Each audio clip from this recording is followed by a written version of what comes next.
नवरंगपुर जिलार बड़ मस्तीगांठारे आज ब्लॉक स्तरीय सांसद खेल महोत्सव उद्घाटित हो जाइछे। विधायक गौरीशंकर माझी एथिरे मुख्य अतिथि रूपे जोगदे खेल उत्सवर शुभारंभ करिसेंते।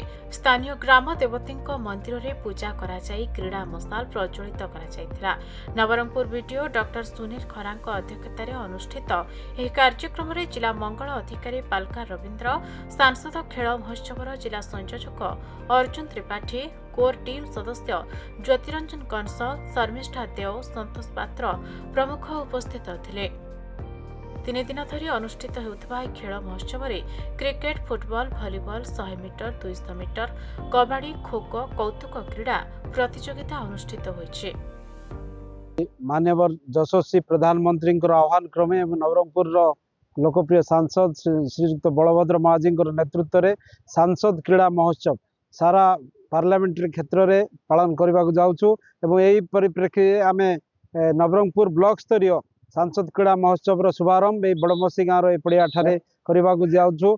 तेणु आपण मैंने देखा पाथे प्राय ब्लॉक समस्त पीआरआई मेंबर समस्त को लेकर जनसाधारण साहाय्य सहयोग क्रमे क्रीड़ा महोत्सव 3 दिन धरी पालन होगा जाऊँ। स्तरीय सांसद खेल महोत्सव आम नवरंगपुर ब्लॉक अनुष्ठान मान भाव शुभारंभ पड़ी। ये माननीय अतिथि भाव में माननीय विधायक महोदय आसते एमपी प्रतिनिधि आम ज्योति भाई थे विभिन्न माने पंचायत रास्ता सरपंच समिति एवं विभिन्न माने गैर आस पंचायत रास्ता प्लेयर समस्ते रहीकि बड़ धूमधाम इनागुरेसन है नीलकंठेश्वर मंदिर शिव मंदिर ठारू बड़मासीगा पड़िया आसला। यहाँ 3 दिन धरी अनुष्ठित हम 16 ରୁ 18 तारीख जाए विभिन्न प्रतियोगिता हम।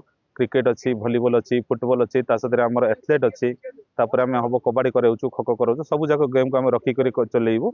आ जेहेतु गोटे सांसद मुख्य गेमटा उपर फोकस रही से चेष्टा करूँ भल से जमी 3 दिन शांति श्रृंखला भाव में अनुष्ठानिक भाव में कंप्लीशन हम किसी जमी इश्यू न रही। नवरंगपुर अनिल प्रभात भद्रा रिपोर्ट खबर ओडिशा।